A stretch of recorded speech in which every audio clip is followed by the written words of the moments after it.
without further ado, welcome, Renee. Long time no see, right? It's been a minute, I huh? know. Things have changed, right? We're a little older. Yeah. Are we wiser yet?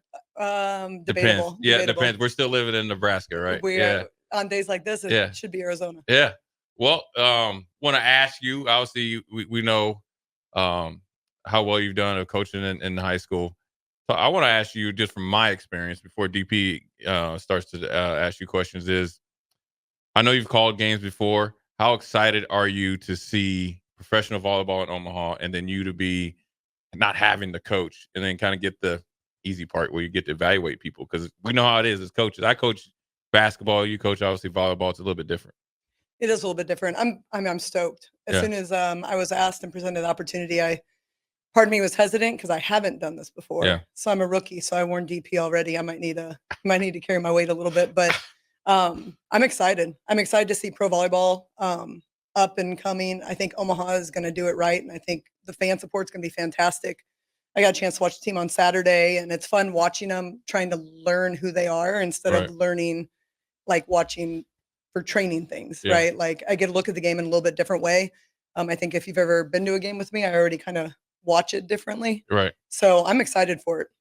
And she just said a thing that's intriguing to me. She goes, "Well, wait a minute.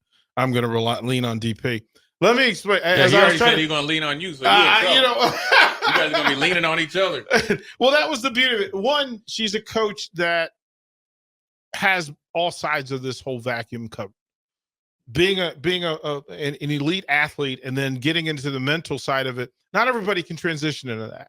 And then to be able to explain that and break it down. So I went back and went on the deep dive, and a lot of the interviews that you find on Coach Saunders provides a depth for me that gives me comfort in that this thing that we're about to talk about matters. Like, there's a difference between people who do it because it's their job. Then there are people who love the game. Coach Saunders loves the game. And I think that's going to come across for folks who are going to tune into this thing. I'm looking forward to that portion of it, because your ability to explain it to the novice volleyball fan and then the elite volleyball fan, you managed to cover both. And there's a thing to that. Where does your love of this thing called volleyball come from? Because you're a multi-sport athlete. Why volleyball? Why did it connect so much with you? I don't know. It's like the perfect balance of like physicality, but it's beautiful to watch, So it's kind of like both ends of the spectrum. I think it's something that, as a female, it's something that's our own. Yes, there is men's volleyball, not as rampant here in Nebraska, but in other parts of the country, there's men's volleyball as well. But I think that's something growing up, watching the Huskers play. And then now you have Creighton and UNO and all these other great college programs in the country or in the state of Nebraska. And as a young kid, you're growing up watching that. We see them at our Scott games. The little kids come and we have like a little camper night, and all those little kids, like, they just love the players and they love the game, and there's so much energy behind it. And I think that energy is what makes volleyball special compared to any other sport.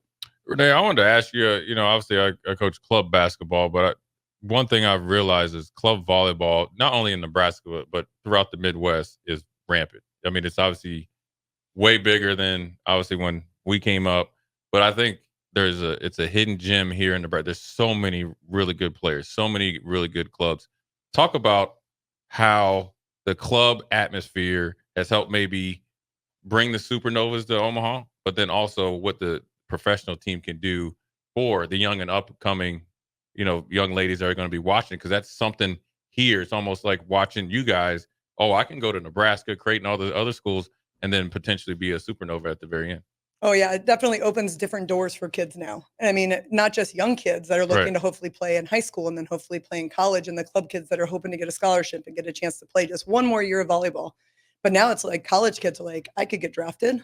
I could go pro. I could stay in Nebraska where the fan support's fantastic. Or I could go to Orlando where it's not icy and 42 below. Yeah, you can practice outside. But I think it provides hope.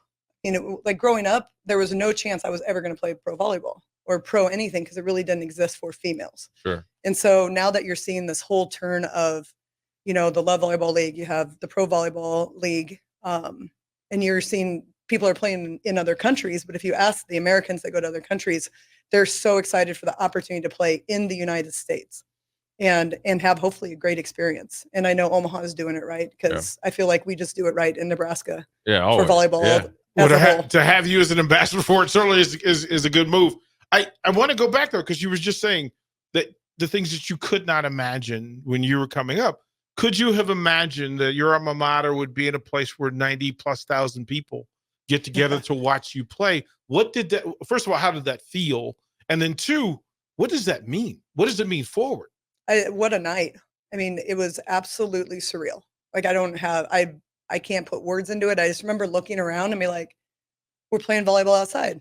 I'm like, we're playing volleyball in freaking Jay Foreman's field, right? Like we're in this amazing state that only we would have 92,003 people show up to watch a volleyball game outside and have the support of administration to make it happen. I mean, like, we're definitely a volley state. And I think that shows from every small town to, Omaha and Lincoln, east to west, north, south, like Nebraska supports volleyball. And that night was absolutely amazing. But I want to go deeper into it because you helped build this. Like, it doesn't happen without you and your teammates making it happen the way you did at the level that you did. There's got to be some ownership in it. And you go, you know what? Everything fell in line exactly as it had to. It's got to be powerful to recognize that you and your teammates built this thing. I think we had 110 some alumni right down underneath the tunnel with the team coming out. And that was a powerful moment, like to be down there and then watching, the players come out. I can't even imagine how they felt, like they're all wide eyes. I don't know if they were freaking out. I don't even know if they knew we were alumni. You know what I mean? Like, they were just very focused. Like, Lindsay walked right by me and I yelled her name and tried to give her a high five. And I don't even think she realized it was me, because they were so focused on going out. And then when the gates open and they run out, like, I don't know, you just don't ever expect that to happen. I think when we play the game for the joy, right? We play it because we love it. And we continue to be a part of the game because we love it, right? The game's given a ton to me since I was a young kid till, through my coaching career. The game's given me a lot to me. And I'm hoping that the game can do that for many, many young people after me. Renee, I want to ask you, obviously this is a new part of your volleyball life, I like to call it, right? Calling games. What are you most excited for? To call your first game, see it, and then, because what I think, like, seeing it come to fruition is something that, is huge. Because things that you never thought would be, for me, I remember, calling games like, man, I can't even believe I'm here calling a game or anything like that. Are you more excited to call the game or see it come to fruition? Because this is huge. Professional volleyball is huge. And I've always viewed, like, Omaha's the Mecca, it seems like, of doing everything right, like, just like you said.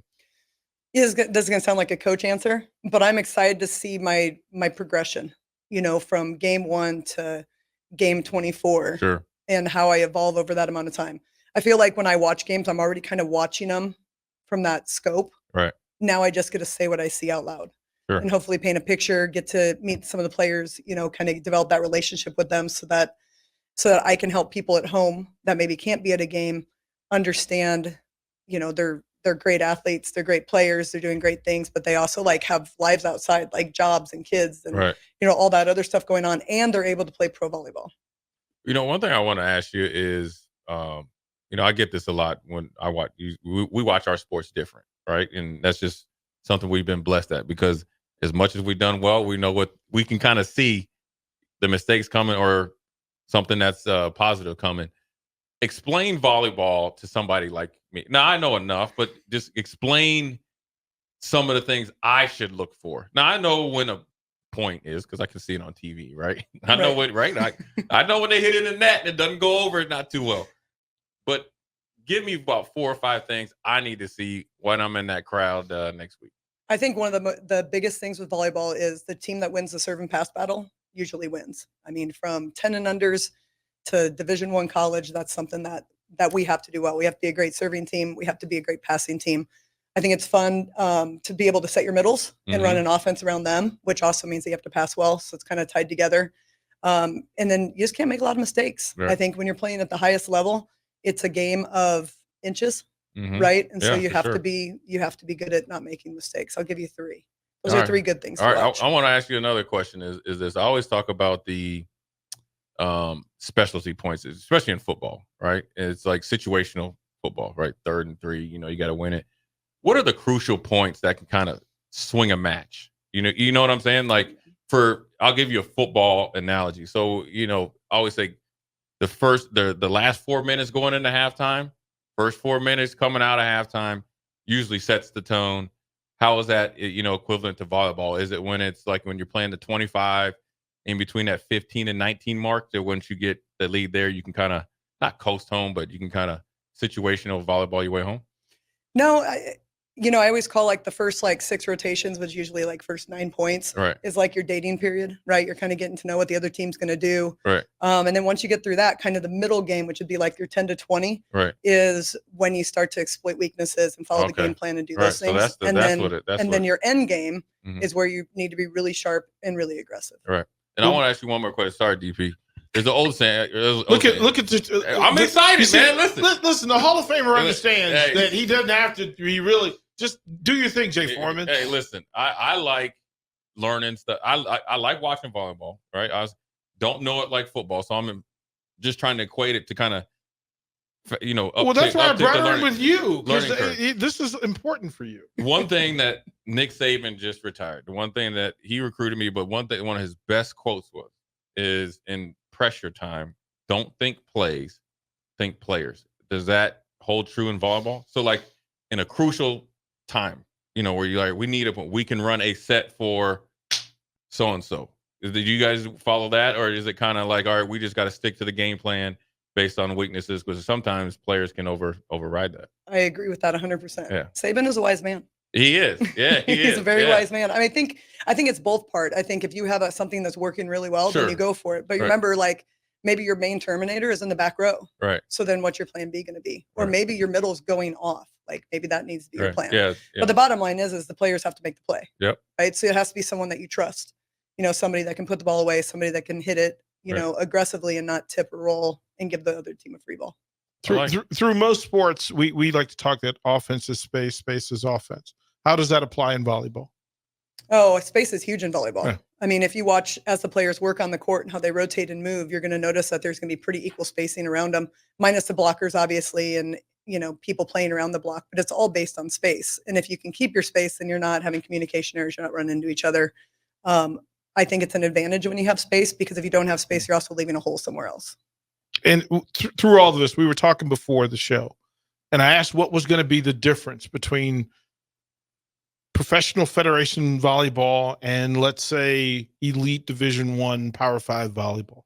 What would be the differences? And then maybe more importantly for people to connect to it is, what are the similarities? What are the things folks are going to notice about this game? I think the biggest difference people are going to have to get used to is you're not seeing the 6'5" pin player. The players are going all the way around. So they're looking for a versatile 6 rotation player that can block and swing and pass and do everything offensively and defensively. And then the subs, there's way less subs. You get 8 Explain subs. that to folks, because I think that's going to be a thing where the eyes of the Nebraska volleyball fan are going to have to change. Yeah. So I feel like in America, we've been kind of groomed to this. You put the tall kids in front, you put the little kids in back, you put the biggest kid in the middle, right? You put your littlest one in the different colored jersey, and that's just what you do because you can just sub. Like I think you have 18 subs or 16 subs. You have a ton of subs.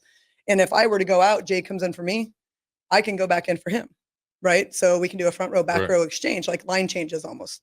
The professional league, if I'm understanding what Shelton told me correctly, is if I sub in for Jay, Jay's done for that set. The entire set. Yeah, I don't think it's an entire match. I think it's an entire set. Yeah. Liberos don't serve in this league. You only get 8 substitutions, but it's, one and done. So if you get subbed out, you're going to watch the rest of it on the bench. So you're looking at a lot smaller, versatile 6 rotation players, which I think is great. I mean, I was kind of one of those players. I wasn't the 6'5" pin, but I could hit and I could block and I could jump and I could play back row. But as time went on and you have subs, you're going to put that 6'5" kid up there, right? So you can manage. There is some management, but not a lot. You have a lot more flexibility, especially with the libero now, because you're not subbing for your middles. So libero saves you, 6 subs a game. The depth of talent and being able, and there are some Olympic Team USA players at the Supernovas camp. How would you measure the talent?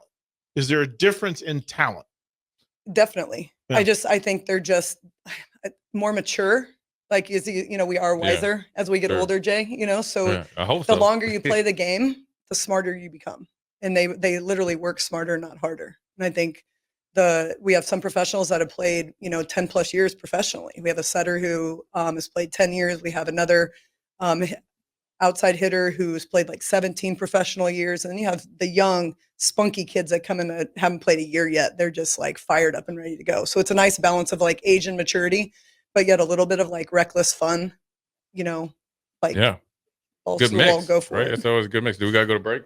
No, Or can we go a little bit longer? The beauty of today is that. That's right. We're on the stream. Yeah, the Bills are on the Bills and Steelers are on the brick and mortar. Yeah. So on the stream, we get to kind of maneuver around it and let's enjoy Coach while she's here because we're all getting smarter as we go. That's good radio. I got a coaching question. Yeah, this is what I need to know because being club coach and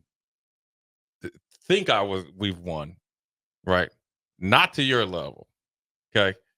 The consistency and the toughness and the domination, how do you do it? Because I think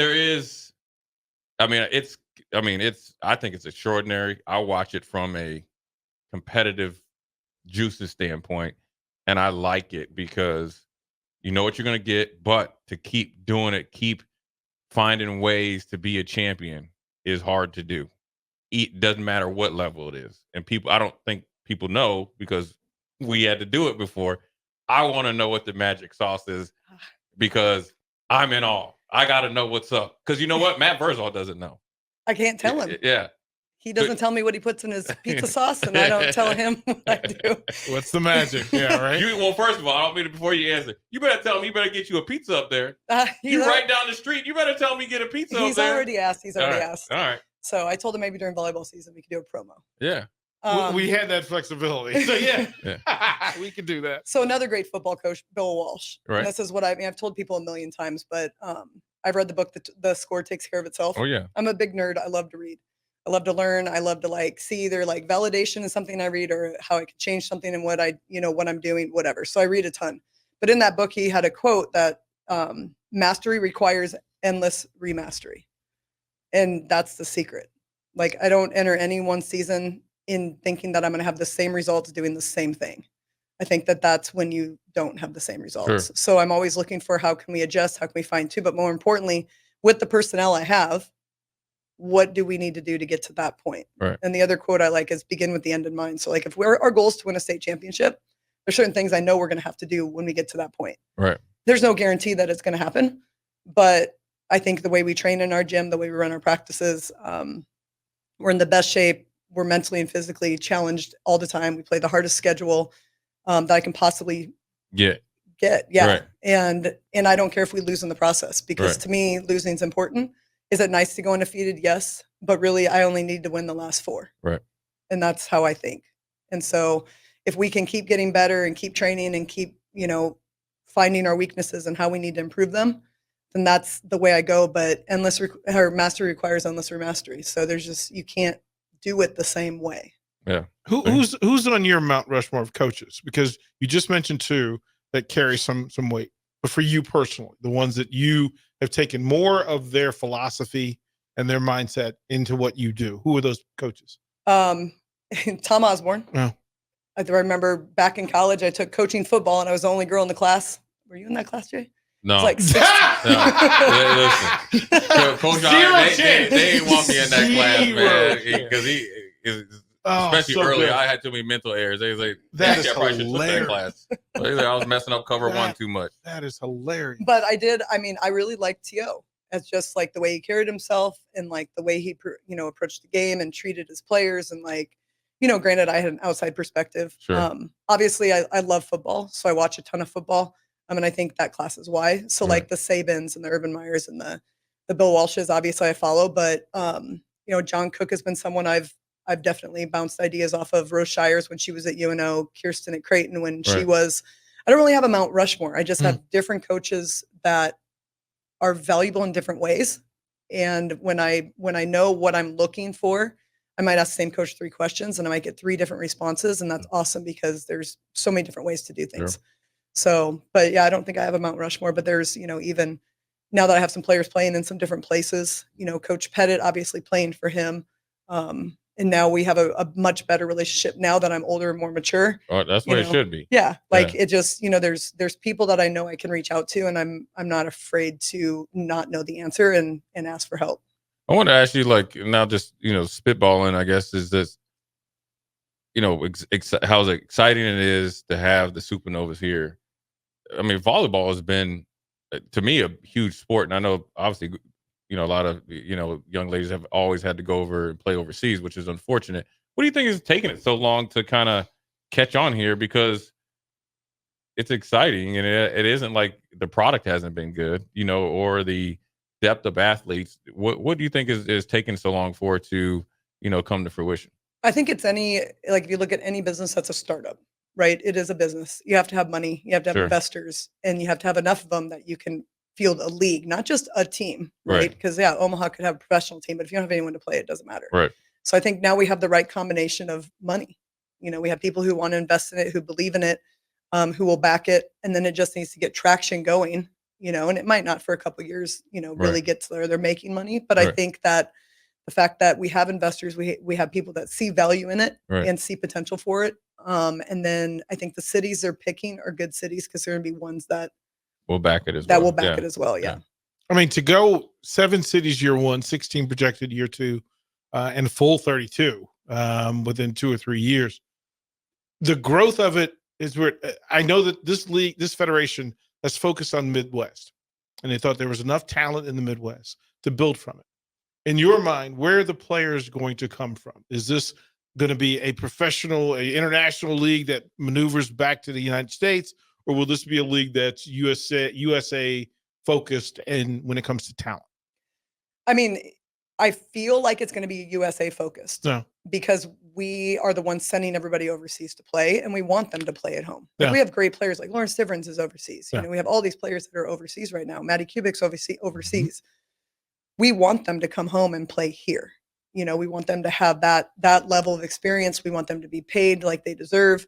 But we might have some people that come internationally to play here, right? I mean, it could go both ways, but I think that it's a USA probably focused to keep our talent in our country. Then is there enough talent in the state? Let's say just from the universities here, especially longevity of program, we've had talent and success.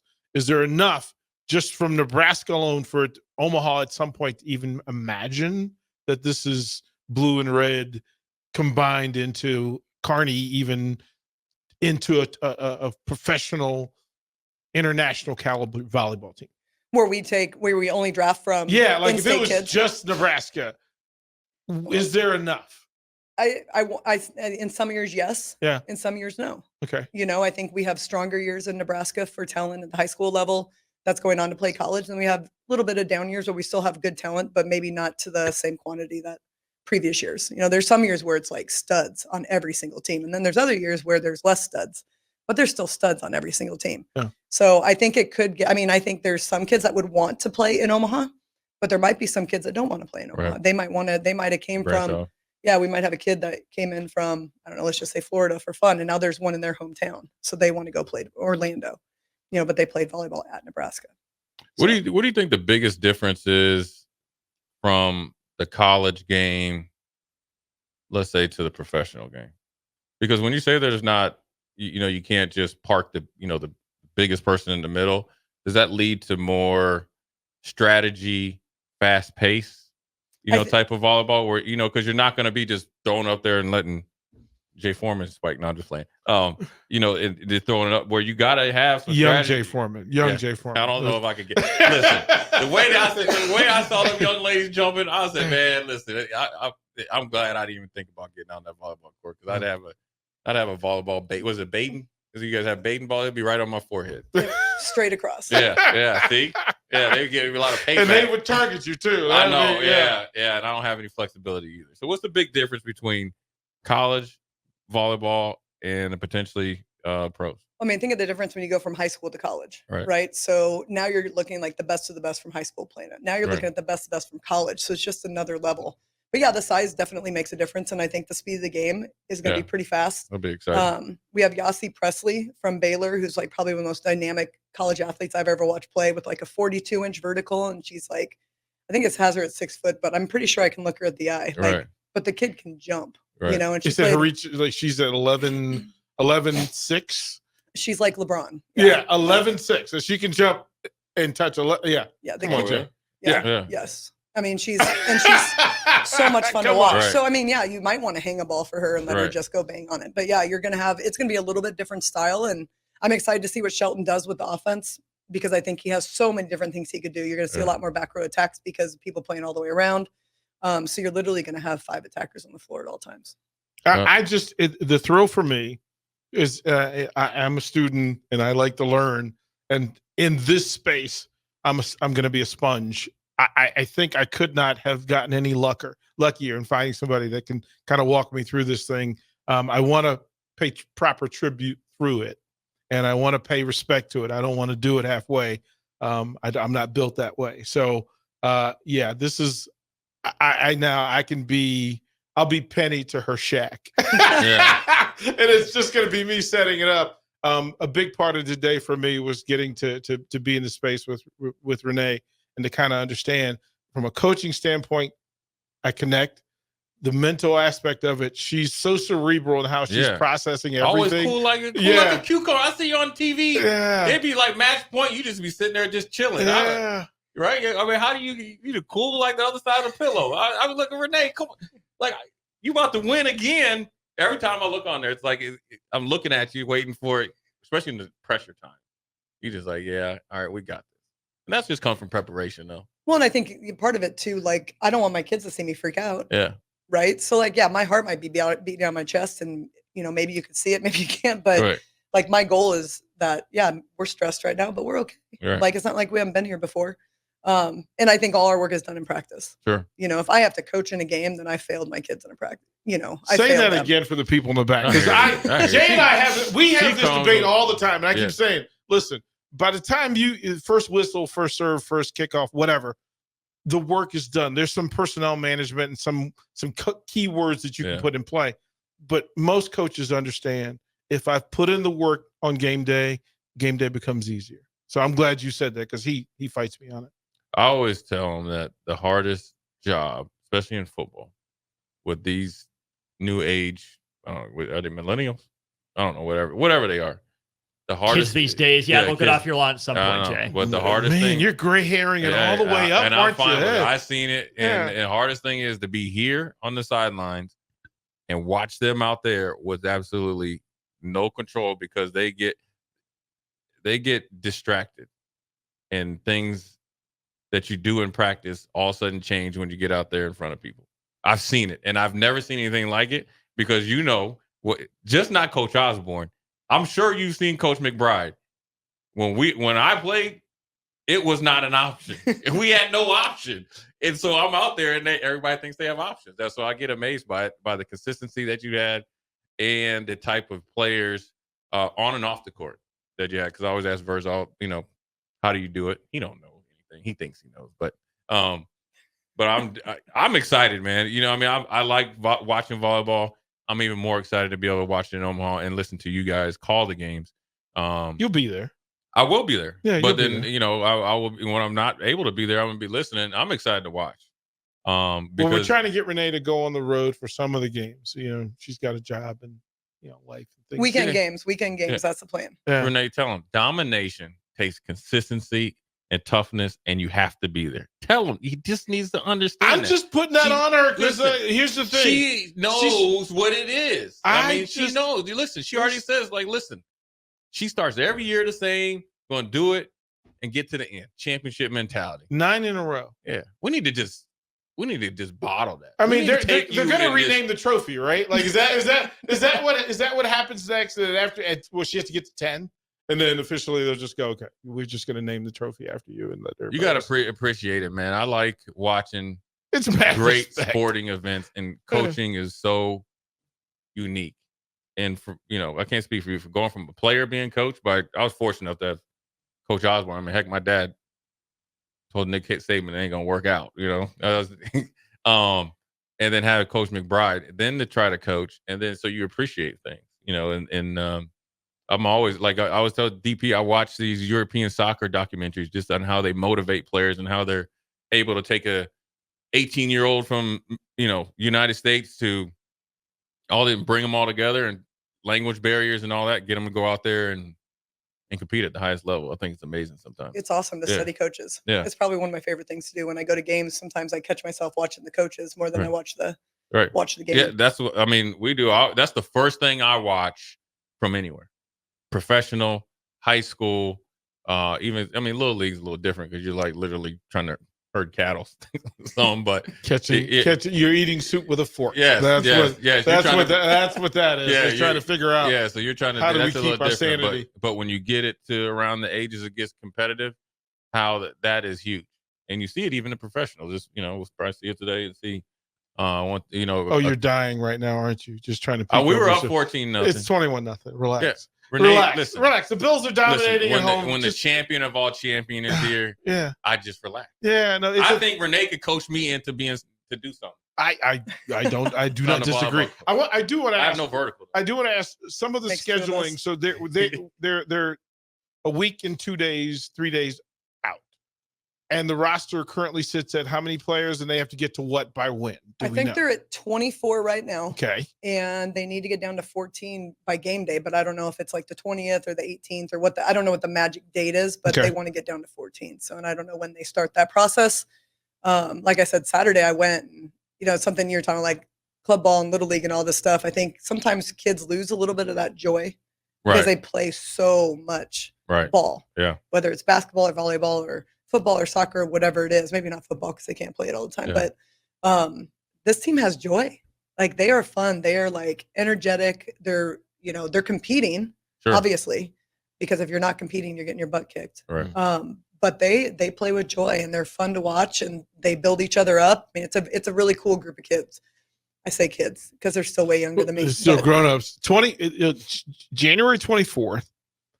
Look, it's history of the making. And I like your herstory better though. Yeah, well, somebody kind of barked at me about the nerve review to take that, and I'm like, no, this is an opportunity for Nebraska once again to be elite and be the pioneer and the standard setter and the North Star for women's volleyball, and now it's professional volleyball, and it's the fan base because the entire volleyball vacuum will be watching and listening on January 24th. We're the very first game. The second game of the whole league is on the 25th. So like literally like everybody will be watching. This is it. This is the standard. And I said, okay, I can exhale because I've got a champ next to me and it's going to be great. We'll be able to tell the story. It's my job. I'm the setter.